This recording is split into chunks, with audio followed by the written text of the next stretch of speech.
as if by magic. And also the slides will be available via our branch microsite. So we're going to have a look at our branch program. Shortly, we've got an update from IOSH on the professional journey and the incoming improvements. Then we have our guest speaker today, Stefan de Boer, solicitor with DAC Beechcroft Claims Limited. And we'll have a Q&A session thereafter. We will then look at how today's presentation on the legal update links in with the IOSH competency framework, and we look for final remarks and close around 3:30. So on the 8th of December, we are still finalising the actual subject matter, but we do have Kelvin Williams returning to deliver to us. And that is backed by popular demand. Please keep an eye out for the committee mailers and also on the IOSH event pages for more details about this. Then in January 23, we have a DVLA update with Dr. David Fox. And then in February, we have health and safety myths. And that will be delivered by our Lana Abbott, who is a committee member of the South Wales branch. Please be mindful that the subject matters are subject to change. Should we need to change any subject matters for an event that has been already registered and distributed, we will email those that have already registered. We're now going to take a look at a presentation that's being developed by IOSH to provide an update on the professional journey and the income improvements. I'm sure that you will have seen recent emails as members coming through regarding the professional journeys, and there was one that was issued today even to all members with regards to the launch of the new blueprint. So without further ado. Thank you for attending this IOSH presentation today. Today we'll be going through the professional journey and the incoming improvements. So why are we implementing these changes? Firstly, to increase standards for the IOSH profession by embedding the competency framework, future-proof the profession by reviewing the membership grades to ensure they are fit for purpose, to improve the member experience and respond to member feedback. So how does the roadmap to the professional journey look so far? 2017 was revisiting CPD offer, 2018 competency framework launch, 2019 first member survey looking at grades and focus groups, 2020 policy and standards committee and the board of trustees for the first stage thinking and targeted focus groups and full member survey, then back to the PSC prior to submission to the Privy Council and AGM members to vote for permission to proceed. 2021 formal submission to Privy Council and blueprint requirements. 2022 approval from Privy Council, finalising blueprint build and approach launch to phase 1. 2023 remainder of implementation of the Privy Council approval.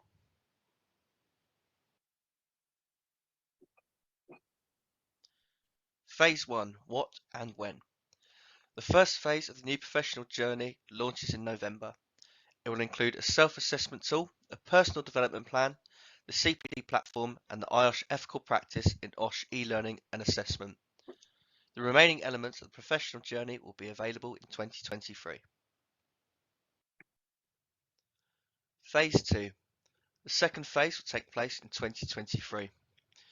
A new professional development assessment, experiential route to membership grade progression, personalised journeys to upgrade membership, new criteria for fellowship, launch of companion, change of title from graduate to certified, and the removal of associate membership grade.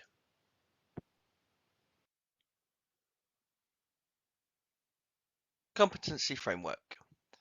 The competency framework will be used to underpin the new CPD requirements. The new CPD resources will link to the three competencies of technical, behavioural and core.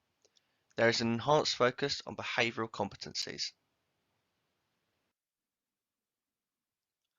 Phase 1, new CPD. CPD is changing from November 2022. There will be a new self-assessment tool included within the new enhanced blueprint system. There will be a significant number of new CPD resources, as well as the option to align your CPD with your membership grade. IOSH CPD team will be available to support our membership with a new and enhanced blueprint system. Self-assessment. The Blueprint self-assessment tool helps you to assess yourself and then plan, learn, apply, and reflect on and record your CPD. It will allow you to work on your strengths and weaknesses, and the tool can suggest IOSH CPD that may help you. This is a personal investment. Please set aside time to complete this. It is broad and detailed. It is matched to the competency framework and is very important for your future development. Please dedicate time to it as it forms a foundation of your future learning. We recognise that everyone works at a different pace, and this investment will take up to 2 hours to complete.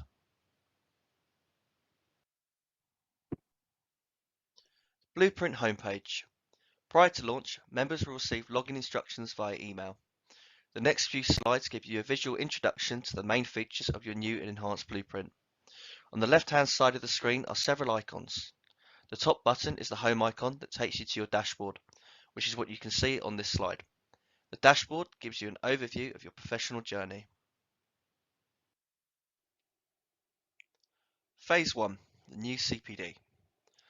While members' CPD records for the last 12 months will migrate onto the new and improved blueprint system, we are encouraging our members to download their full CPD record for their records. A minimum of 30 hours annually of CPD will be mandatory for technical, certified, chartered, and chartered fellow members. Affiliate and student members will have the opportunity to update their CPD too. Our CPD team will be running CPD workshops to support our members with maintaining their CPD records. Ensuring ethics. In November 2022, the IOSH Ethical Practice in IOSH e-learning and assessment will launch for our membership on our new and enhanced blueprint system. While it will be available to all members, its completion will be a mandatory requirement for chartered and chartered fellow members. The IOSH Ethical Practice in IOSH e-learning and assessment has 3 parts. 1. Ethics and me. 2. Ethics and organisations. And 3. Ethics and public perceptions. Each part consists of e-learning and a multiple choice assessment. Phase 2. Member grade structure. There will be changes to the membership new structure and grade requirements. For example, technical membership will now require 1 year's IOSH-based experience instead of 2. We will discuss these changes in the upcoming slides. Phase 2. Hallowed Certified Membership. The existing graduate membership category is being replaced by certified membership. This change was introduced based on feedback from our membership who felt that graduate was not reflective of the skills, knowledge, and experience held by our membership. Launching in spring 2023, certified members will require an accredited Level 6 qualification, as well as 2 years' experience in an IOSH-based role. This is to ensure that this category holds both qualification-based experience as well as real-life experience. Phase 2. Goodbye to associate membership. Less than 1% of our membership hold the associate membership grade. To streamline our membership grade structure and to make it clearer to understand, the associate grade will be removed from the new grade structure. With a reduction in the experience time required for technical membership, most of our associates will be able to transfer to the technical grade. Those who do not meet this requirement will be reverted to affiliate grade. This change will come into effect in spring 2023. Phase 2. Introducing an experiential route. IOSH has responded to membership requests for an experience-based route to certified and chartered membership with the introduction of the experiential route. The route is designed for leaders in IOSH with significant experience in the field. The route will launch in spring 2023. Phase 2. IPD changes. From spring 2023, the current IPD processes will be replaced by the Professional Development Assessment, PDA. The PDA will include theory-based and experience-based assessments to support our members to reach chartered status. We will be in touch with those members enrolled on IPD to discuss what this means for them. in due course. For those who are currently registered on IPD, please do continue as normal. Thank you for listening to this presentation. If you have any questions, please check out our FAQs hosted on the Opportunity Starts Here web pages on IOSH.com, or do get in touch with one of the team via pj@iosh.com, and we'd be pleased to help.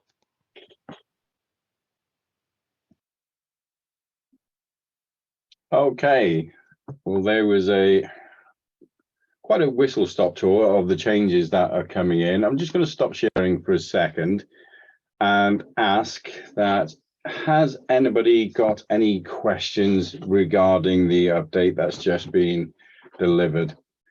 If you have, please either raise your hand or unmute and just jump in. Failing that, you can also just post a question in the chat function, and if we don't get round to answering it today, then we will collate all the questions asked as part of today's session, and we'll post them up on the microsite as well. There's also a wealth of information on the IOSH main website with regards to the changes that are coming. And as I say, there's emails come out today, so please keep an eye on your inboxes, etc. So has anybody got any question that they would, burning question they wish to ask right now? Hi, can you hear me? I can. Hi, I'm a retired graduate member. I don't undertake CBD. How would the changes affect myself from a graduate? Would that change to a certified, or do I have to go any further training? That's a very good question. Paul, can I come to you for that one? Yeah, I just think the obvious thing there is that we just need to speak to the professional journey team in order to get that there. So the email that he said there, you can just drop your email in the chat to me, and I can put you in touch with the guys there, because they'll have those detailed information. So it's not something I could update you on at the moment. Okay, that's lovely. Thank you. Anybody else?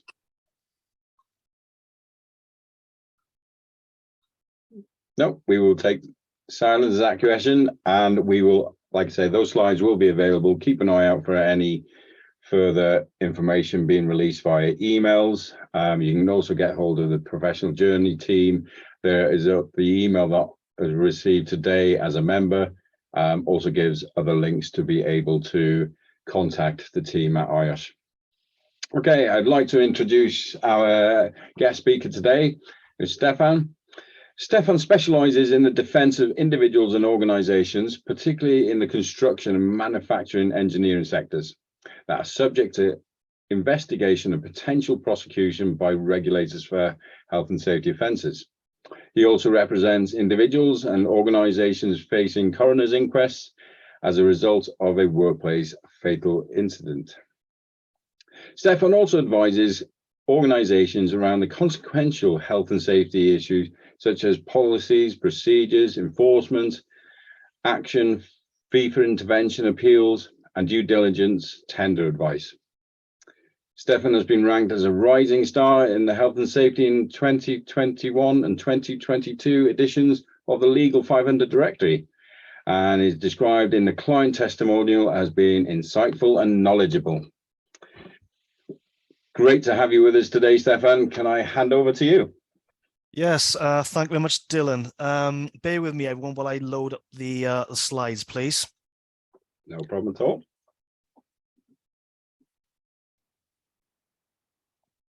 Okay. Yes, well, thank you, Dylan, for the kind introduction. And I hope you all find this talk insightful and knowledgeable today. So without further ado, there's no need for me to introduce myself, of course, so I'll jump straight in. So today's talk is a health and safety legal update, and what we will be covering is, to start off, we look at the HSE statistics and what to expect in the statistics which will be released next week for 2021 and 2022 by the HSE. We'll also look at the key developments in health and safety law and regulation. And then we'll finish off with a roundup of the headline prosecutions of 2022. So starting with HSE annual statistics. Now, it's important to note that the statistics present in front of you aren't this year's statistics, they're last year's. And like I said, the statistics for the previous year, or this year is just gone, will be published by the HSE next week on the 23rd of October. So I feel it's useful to recap on those figures from the previous year, so that if you want, you can of course compare then and look at trends. So a quick round robin of the key and headline figures there. So starting on the left hand side, you'll note that there's in 2020 and 2021, there were 1.7 million cases of new or long-standing work-related illness. 0.8 million cases of work-related stress, depression, or anxiety, and 0.5 million cases of work-related musculoskeletal disorders.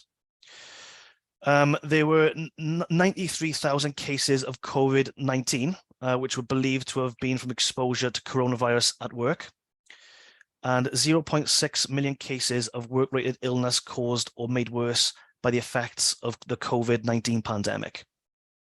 But what I find interesting from these figures is that at the very bottom there, you'll note there was 142 workers killed at work in accordance with RIDDLE reports made the HSE in that year.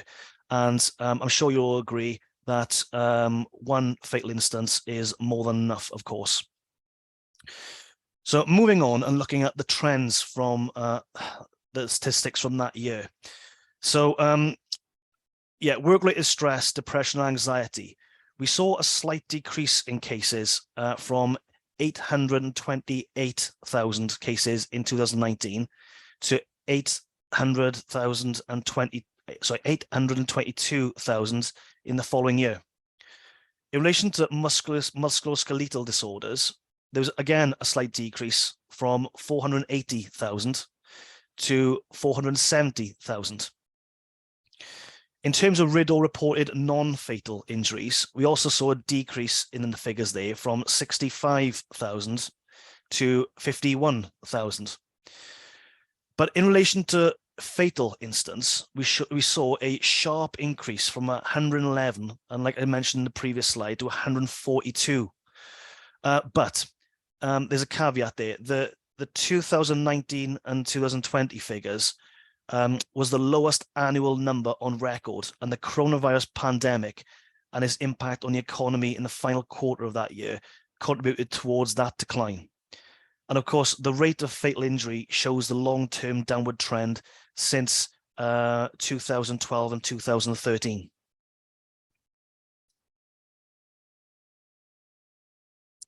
So looking at enforcement statistics, the HSE had previously sought to explain the fall in the number of prosecutions for various reasons. So, for example, in 2018 and 2019, the lack of qualified inspectors and an increase in time-consuming legal hearings were cited by the HSE as reasons to explain the decrease in the number of cases being brought to court. Because they had a larger than normal number of inspectors on training, and litigation was being drawn out. But you may ask, how does that explain the overall trend of a fall in prosecutions? So you'll see from this graph here that there's been a significant decline in the number of prosecutions. So from last year's statistics, the COVID-19 pandemic will be one reason for the HSE inspectors and to undoubtedly say that they had to adapt and take a more flexible approach to ongoing regulation. And it'll also be interesting to see how this will impact the statistics for this year, which will be released next week. But it is likely that we'll see some increase in the number of prosecutions brought, but still a general downward trend in terms of the number of prosecutions.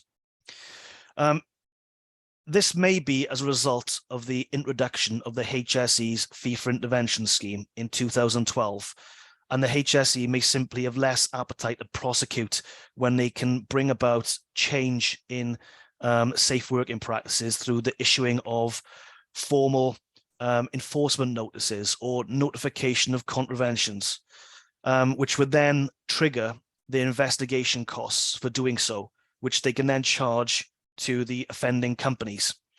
So by doing that, of course, they avoid time-consuming and complicated court cases altogether.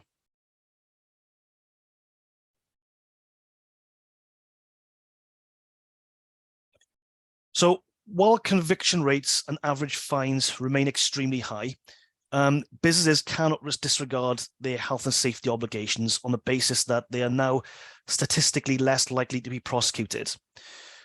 So last year's successful conviction rate for health and safety offences was 93%. And in comparison with what we call pure criminal offences, such as burglary, theft, murder, that rate for health and safety offences is significantly high. And this has remained steady over recent years. And I personally don't expect to see any much change in this year's figures. £26.9 million was issued in fines following successful prosecutions in 2020 and 2021. But this is a reduction of 23% from the previous year. And this number correlates with the significant drop in the number of prosecutions. But it is interesting to note that the average fine increased from 107,000 in 2019 and 2020 to 145,000 in 2020 and 2021. We can also draw a comparison with the average fine for health and safety offences in 2014 and 2015. And this was prior to the introduction of the sentencing guideline for health and safety offences, which was prepared by the Sentencing Council to give the courts across the land some consistency in their approach to sentencing such offences. So in 2014, the average fine was £54,000. So, and over a 6-year period, the average fine has increased by roughly 3 times. And that's a direct consequence of the introduction of this sentencing guideline.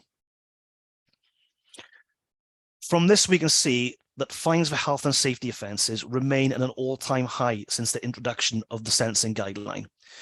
Using the guideline, judges are required to follow a step-by-step process, taking into account varying levels of offenders' culpability, the level of harm risked, aggravating and mitigating factors, which either increase or decrease the level of a fine, and the overall size of the offending organisation based on its annual turnover. Judges appear to be getting more comfortable handing out fines which are intended to have a proportionate yet significant economic impact on the organisations on which they're imposed, as we will see later. So just to give you a very rough example of that, there would be no benefit in the courts fining a company of the size of McDonald's, for example, £10,000. But if it was prosecuting a company of a micro size, so with a turnover of less than £2 million, £10,000 would have a proportionate and significant economic impact. In terms of enforcement notices, we saw a steep decrease of 58% in the number that were issued in 2020 and 2020 against companies found in breach of health and safety law. And that's in comparison to the previous year. Again, the impact of COVID-19 is likely to be the main factor for this. However, the number of notices issued has generally fallen since 2016. Even so, organisations should remain vigilant and proactive with regard to health and safety management. So moving on to the second part of the presentation, I'm now going to go through 4 slides, I believe, dealing with key developments in health and safety law. So dealing first with the new regimes for building safety and fire. The Building Safety Act 2022 has been described as a generational piece of legislation that will fundamentally reform the way in which the built environment sector operates. Under the Act, we will see a new duty holder and competence requirements on all building work and additional duties for those working on higher risk buildings, such as high residential buildings. There will be new hard stops to strengthen building control for higher risk buildings, before a building is occupied. A new building safety regulator will sit within the Health and Safety Executive, and there will be stronger enforcement and sanctions for all building work. And that includes potential custodial or jail sentences for individuals and unlimited fines for some duty holder organisations. The Act clarifies that responsible persons for multi-occupied residential buildings must manage and reduce the risk of fire for the structure and external walls of the building, including cladding, balconies and windows, and entrance doors to individual flats that open into common parts. You may already know that the Building Safety Act came as a result of a very long and protracted consultation following, of course, the Grenfell Tower tragedy. This topic itself could be dealt with over more an hour. So what I've included on this slide is a QR code, which I will invite you to scan if you want to look at our interactive guide in relation to the Act. Looking at the Fire Safety England regulations, they came into effect in January 2023, and they'll impose significant new legal requirements on owners and those responsible for residential buildings who will need to ensure their fire risk assessments take into account of any risk posed from external wall systems of the building. But Wales is slightly ahead of the curve in this regard with the introduction of the Fire Safety Act, which became law in October 2021. So the Personal Protective Equipment at Work Amendment Regulations 2022. So from April 2022, the regulations came in force, and they extended an employer's and employees' duties regarding PPE. But the main feature of these regulations, in comparison to previous regulations, is that it places a new duty on every employer in the UK to ensure that suitable PPE is provided to employees who may be exposed to a risk to their health and safety at work. But it also extends to employees with a more casual employment relationship. So there's no need for a formal contract of employment.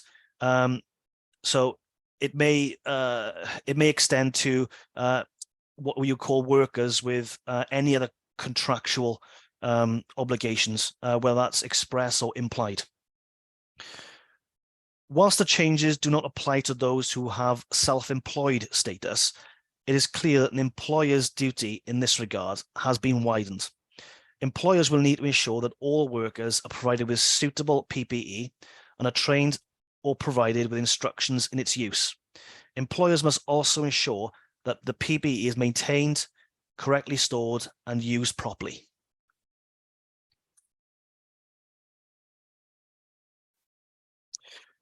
So on the 22nd of May 2017, we all know, of course, what happened at the Manchester Arena. Of course, a suicide bomber detonated a homemade shrapnel bomb as people were exiting a concert. The explosion killed 22 concert goers and parents waiting to collect their children, including 11 young people aged under 20. The public inquiry that followed reported that over 1,000 people had sustained some form of injury as a result of that terrorist act, either physical or psychological. And since that tragedy, a campaign for legislation to better protect the public from the risk of terrorist attacks was led by the mother of Martin Het, one of the bombing victims. So in January 2022, the government published its response to the Protect Duty public consultation, which ran from February to July 2021. In all, over 2,700 responses were received from a variety of organisations, sectors and campaigners, with a majority supporting proposals to introduce stronger measures for protection from terrorist attacks.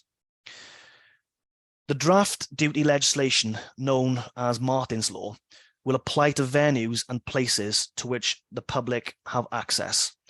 Owners and operators of these locations will have a legal duty to provide plans for public safety in response to a terrorist attack. And this may include engaging with available counter-terrorism advice and training, conducting risk and vulnerability assessments of their operating places and spaces, implementing measures to reduce the risk of terror attacks, and having a robust counter-terrorism plan to respond to such attacks.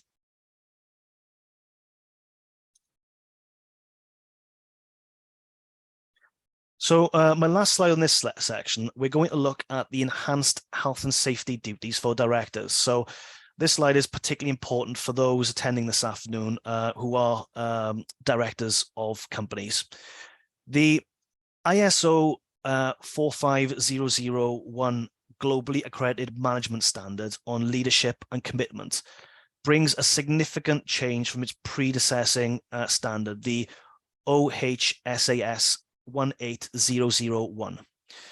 It is no longer enough for directors to allocate the health and safety functions of a business and accountability to a single named person, and all directors have to sign up to ultimate responsibility for the success of health and safety within that business. Also, having a health and safety policy and procedure in place is not enough to satisfy that duty. Directors must actively ensure that the policy is implemented and ingrained within the business.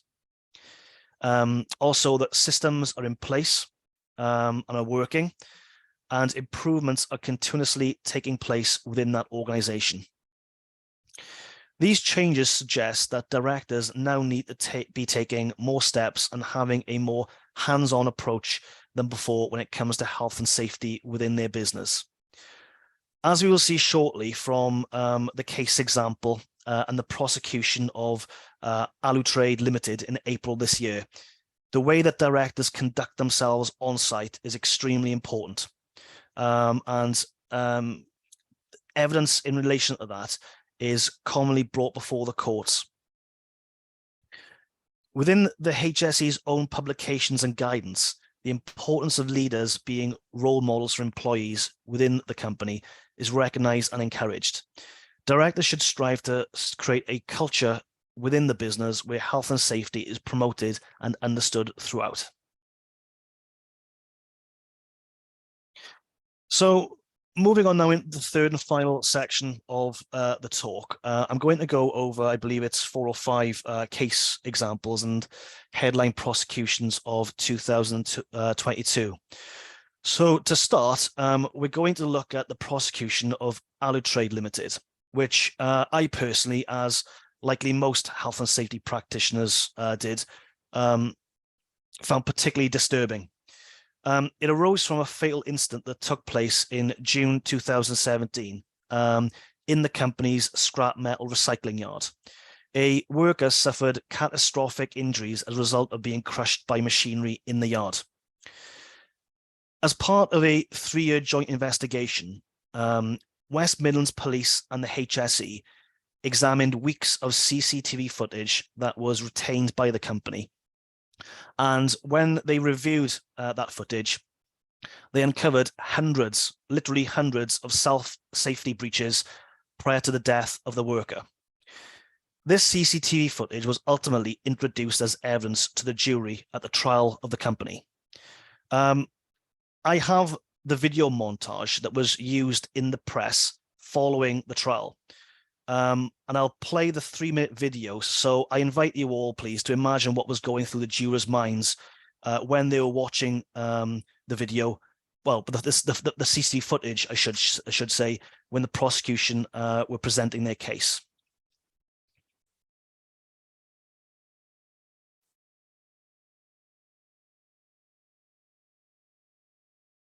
And if you're all wondering, there's no sound.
Okay, so I'm sure you'll agree there that the footage that was played to the jury there was quite shocking. And it's no surprise to me anyway that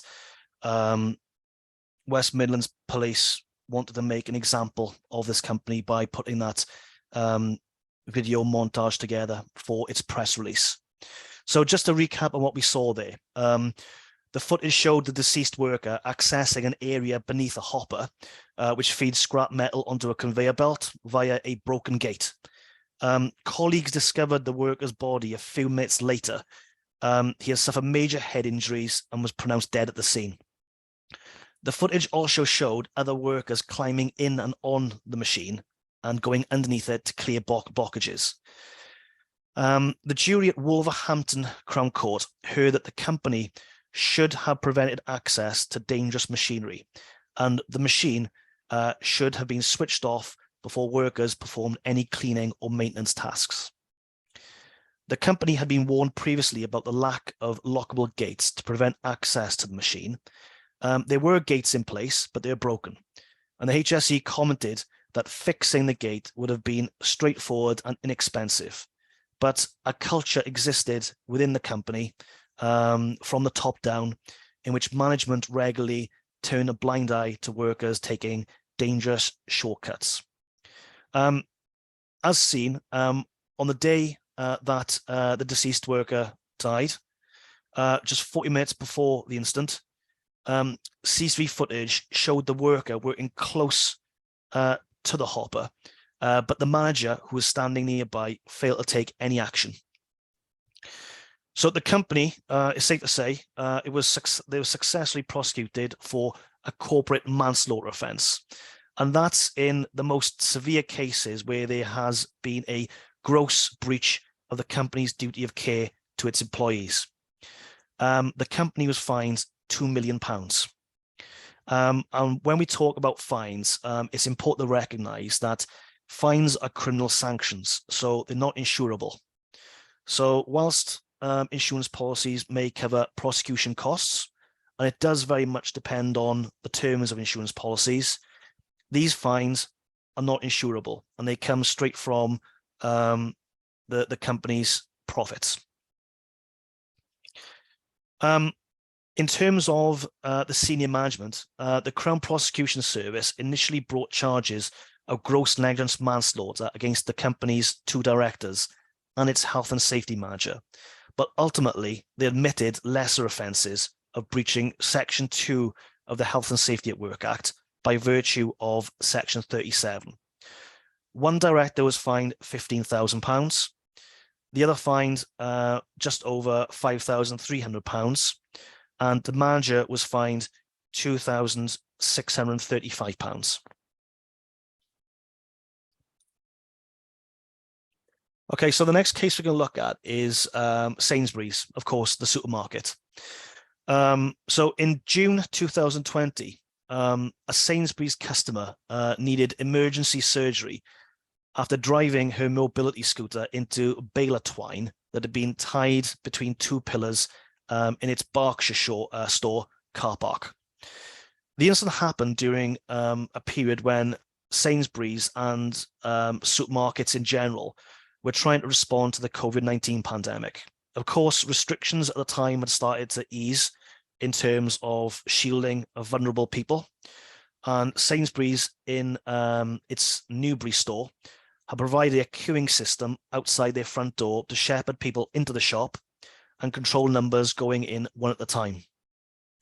Originally, the store had constructed its queuing system with some bits of temporary metal and heavyweight plastic fencing, which was spread across with red tape and white barrier tape.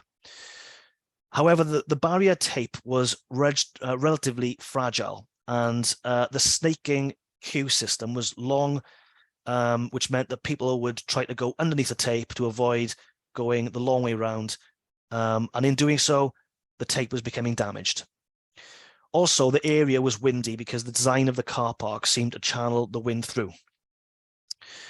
As a result, Sainsbury's decided the tape would be replaced with black and white baler twine. and the injured customer was visiting the store on her mobility scooter. She didn't see the twine, which was strung between the two posts, and she drove straight into it, and she suffered serious facial injuries, including, I believe, fractured cheekbone and severe dental injuries. So the local authority in this case had jurisdiction for enforcing health and safety in this setting, and they conducted an investigation. And it was concluded that Sainsbury's had not risk assessed their queuing system at all, in particular the suitability of the baler twine. They hadn't thought about all of the people who might be affected by it. For example, the visually impaired, and people who are disabled, or even children. Their focus was very much on their social distancing requirements as a result of the pandemic. So after an investigation and a prosecution brought by that local authority, the case was brought before Reading Magistrates Court in April 2022, at which Sainsbury's, who obviously a large company which generated a revenue of around £32.3 billion last year, pleaded guilty to one health and safety offence. As well as the £1 million fine, it was ordered the company also pay costs of just over £18,000.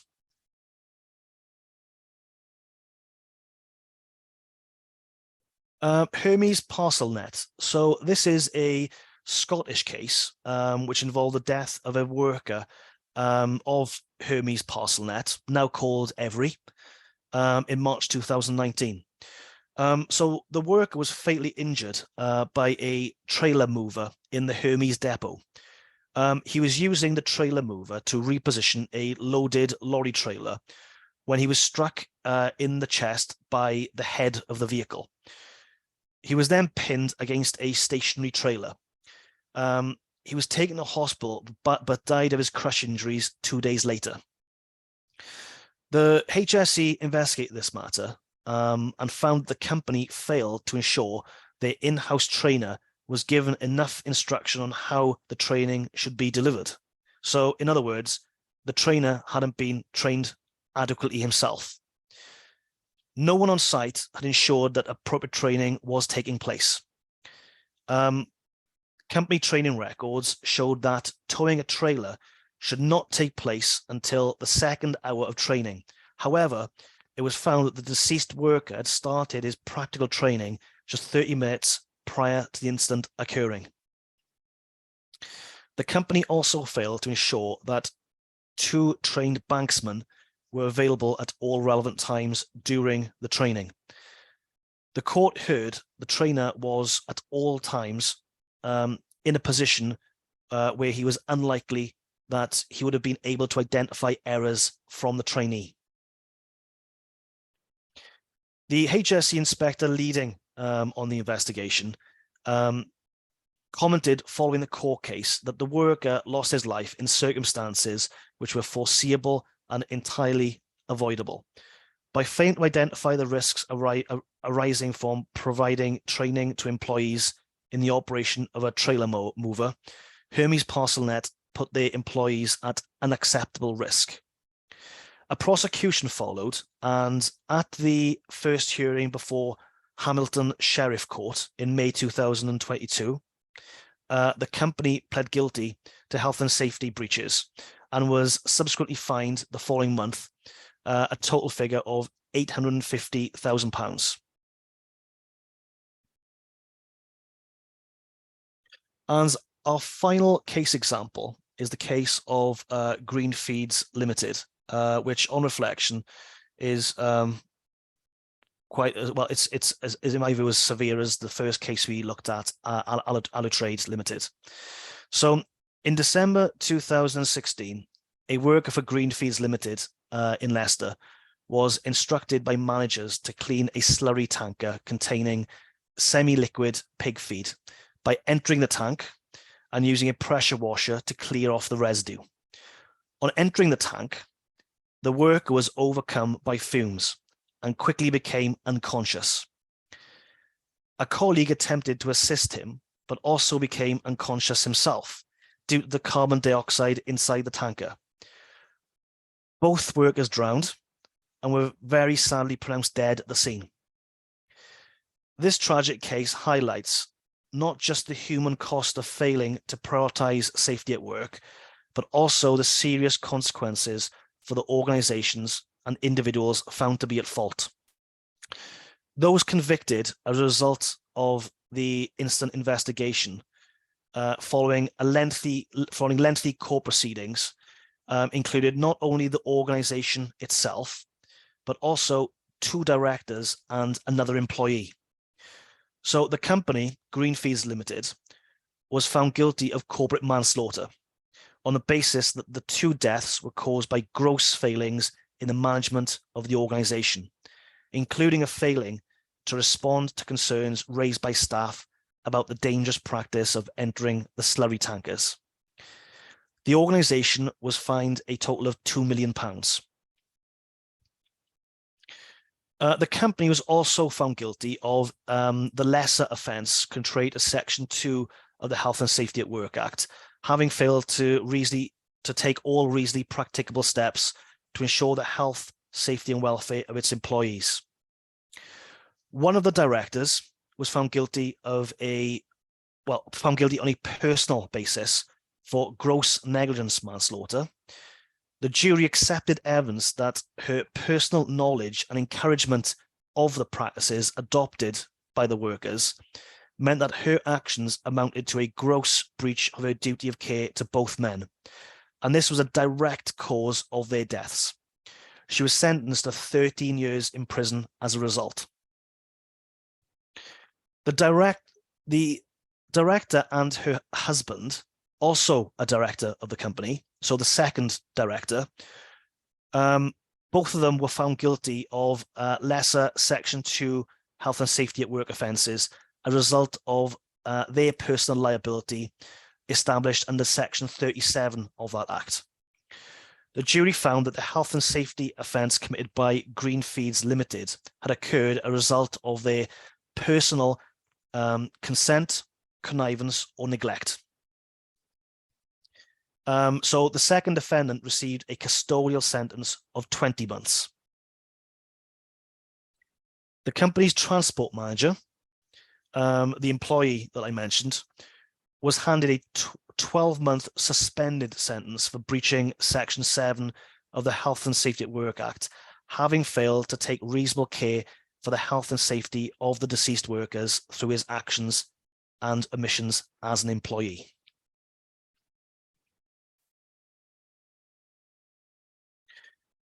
So that is the end of my presentation. I hope that, of course, you found all this to be informative. But before we close, there are a number of key points that I would like you to take away today, if possible. Firstly, just recapping on the statistics released by the HSE. I strongly urge you all to consider the HSE's figures for 2021 and 2022, which will be released next week. We at DAC Beechcroft will be publishing an alert and summary of the stats within a few days of them being released. So for those of you who are interested, please contact me. My contact details will be on the final slide, and I would gladly add you to our regulatory mailing list. But the key message from the statistics is that whilst it appears that the number of prosecutions for health and safety offences are dropping, the rates of successful prosecutions remains consistent, and there is an increasing trend towards higher and higher sentencing. So my view is that the stakes have never been higher for both organisations and individuals facing investigation and prosecution for health and safety offences. Even the lowest criminal court in the land, the Magistrates' Court, has the same sentencing powers in terms of fines for organisations as the Crown Court. There's no cap on fines for organisations, and judges have unlimited sentencing powers in this regard. So that's whether an organisation is being sentenced by a district judge in a magistrate's court, or whether by a recorder in the Crown Court. Magistrates, though, however, often retain jurisdiction for serious health and safety offences and are becoming more and more confident in flexing their judicial muscles as they become more familiar with the application of the sentencing guideline for health and safety offences. We are also seeing an increase in the number of prosecutions being brought against individuals in their personal capacity as company senior management, where their actions or omissions have caused or contributed to breaches of health and safety law by their organizations. So the long and short is that jail time of up to 2 years is a real risk, as we've seen from the cases that we've just gone through. We often say to our clients that today's compliance is tomorrow's evidence, in the event, of course, of a serious workplace incident and the potential for a regulatory investigation and prosecution. Ultimately, the figures speak for themselves, and organizations and their senior management teams should firstly lead from the top and by example, as is required, of course, by the new ISO standard. Secondly, aim to improve overall health and safety competence within businesses, regularly reviewing risk assessments and safe systems of work, ensuring that there are systems in place to manage and monitor safe working practices, and finally, ensure that all staff are appropriately trained for the work required of them and that this is refreshed regularly. There's no point in having all these systems in place if your staff don't know what they're doing or don't know what to do it safely. So thank you all for listening. Here we have my contact details if anyone would like to get in touch. My email address, of course, and also there's another QR code which you can scan, and that will take you to our health and safety commercial solutions page, which will tell you more about our services if anyone's interested. So does anyone have any question? I believe, Dylan, you're keeping an eye on the chat box. I am indeed. I can see one question from my side. I don't know if you've got any others, Paul, but I've got one from Jennifer Yeomans. Jennifer, if you're on still, would you like to unmute and ask your question?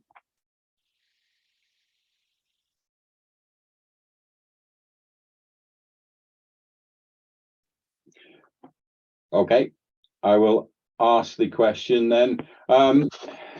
With reference to the new fire regulations, would these be implemented in current developments or ones that are due to start after the regulation is implemented? It will come into force for all the buildings that are affected from that date. So not just new buildings, but existing. If that answers the question in a straightforward manner, of course. Yes, no problem. I haven't got any others. Oh, sorry, I tell a lie. Another one's just come in from Alan now. How are fines collected if the company goes into liquidation, like Greenfeeds? Yeah, it's a very good question.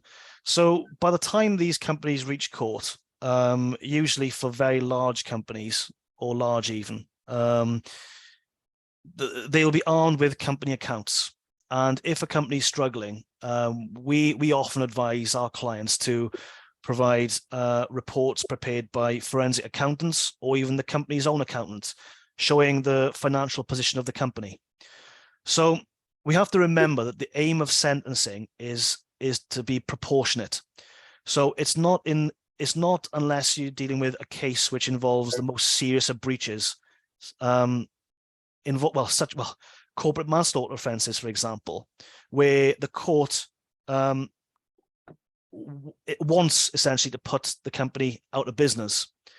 So in those circumstances, the court would issue a fine which is proportionate. So if the company has no assets, the court's very unlikely to issue a large fine, or it may just issue a fine for the entirety of its assets, which would take it out of business. So, for example, I've dealt with a case a few months ago where our client is virtually non-existent. Also being prosecuted against us was a very large retailer, a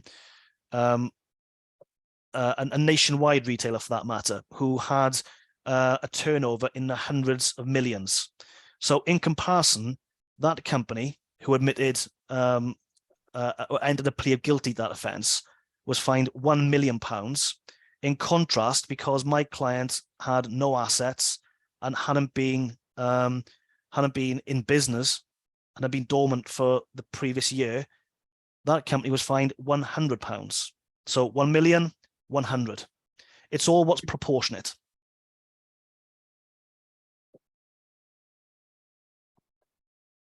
Okay, thank you, Stefan. I'm not seeing any other questions. I don't know if you've got any come direct to you, Paul.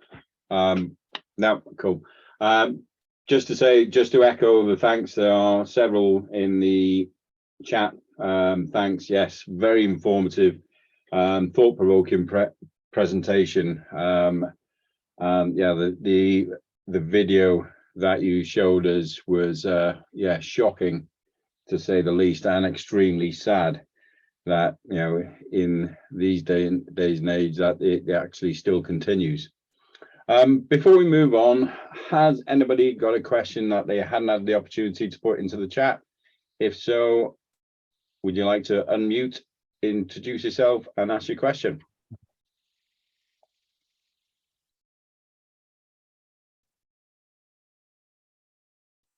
No? Okie doke. Well, right. thank you, everyone. Thank you for your time. Sorry, Dylan. No, absolutely no. Thanks. Great to have you with us. We look forward to the next time we can tie you down and present with us again. My pleasure. Always very informative presentations that we get. You're more than welcome to stay with us for the rest of the meeting if you're available.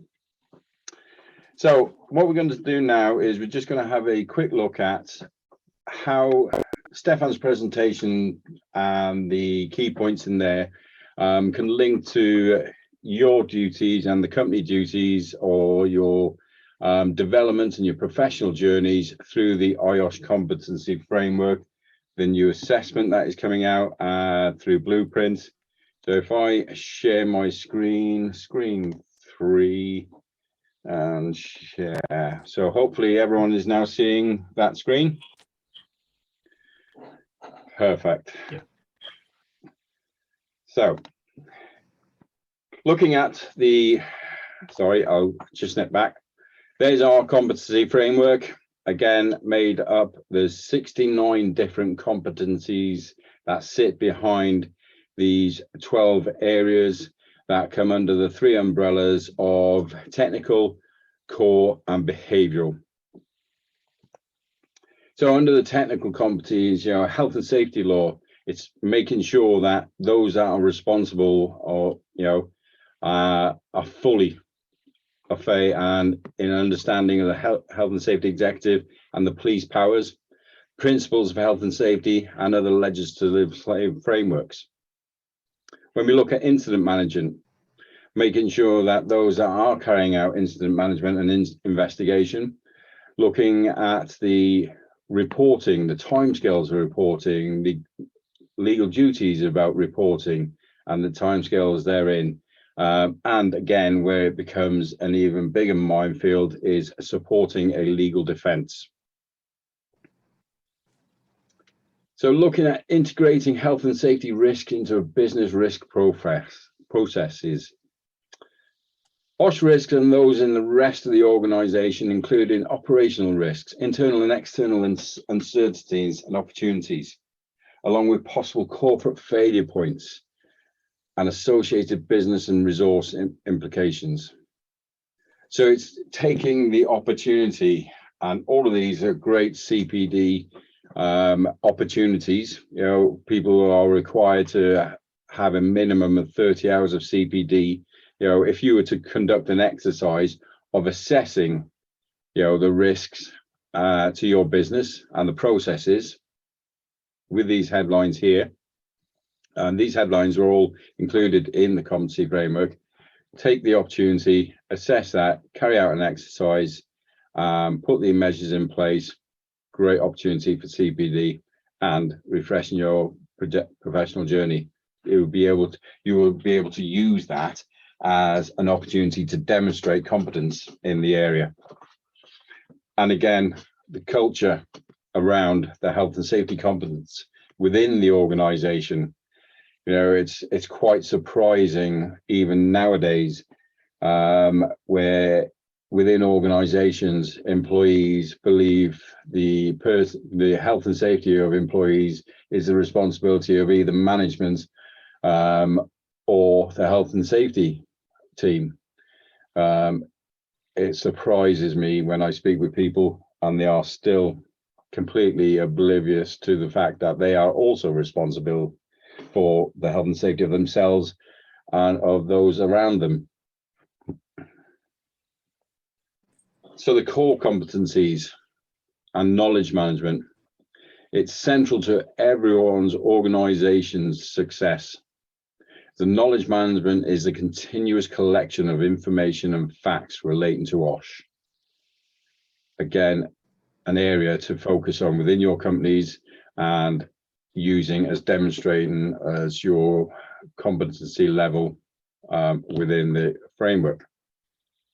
Data analysis. IOSH professionals are required to define data needs and manage the collection and organization of data effectively. This will become, if you are unfortunate, and your companies will be unfortunate to be subject to an investigation, that the data that needs to be retained on a daily basis will become extremely important at that time. So behavioral competencies, stakeholder management. So collaboration is key. This is a way of working that requires individuals to find out stakeholders' needs and expectations. For a start, who are your stakeholders? Is it your customer? Is it the members of the public? Is it the employees?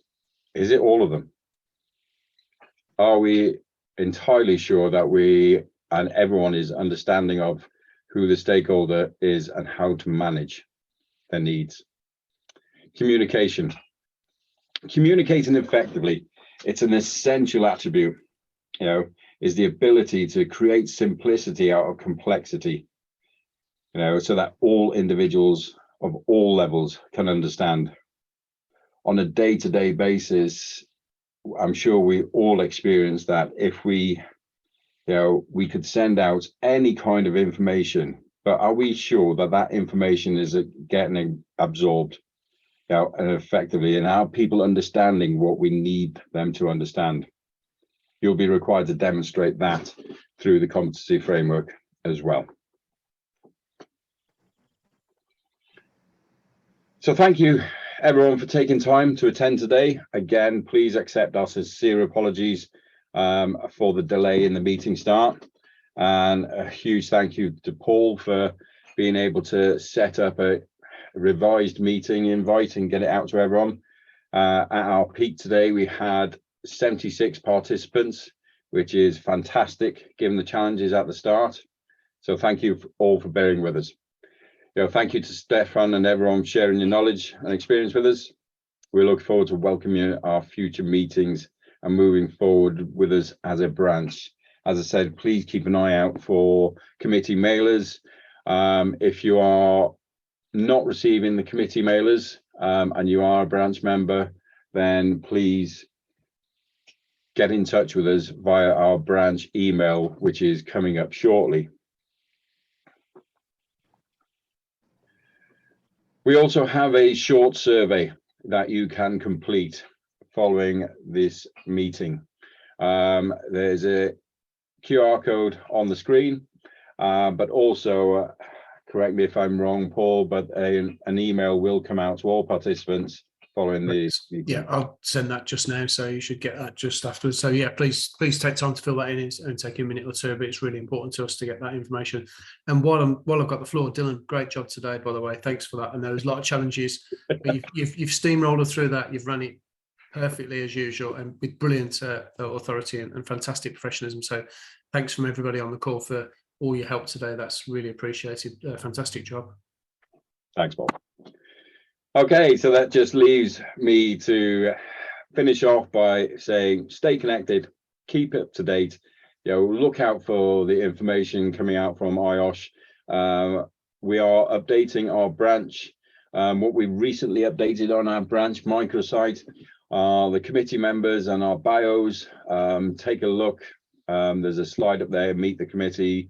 We're all up there. We're here to help. Our email is up on the screen. There's our LinkedIn link and Twitter. And look out for the webinars and Zoom meetings through the main IOSH website. They are not published on our microsite, but they are on the main IOSH website. And again, we do issue them out through committee mailer. So if you are needing to get in touch with us, there's our email address. By all means, get in touch and I'll come back to you. That just leaves me to say thank you so much, everybody, for joining us today. It's great to have so many people joining us, and take care. We look forward to seeing you on the next meeting, which will be on the 8th of December. And stay safe, everyone. If I can ask any committee members that are on the call today just to hang on for 2 minutes, and wish everyone a great rest of your day.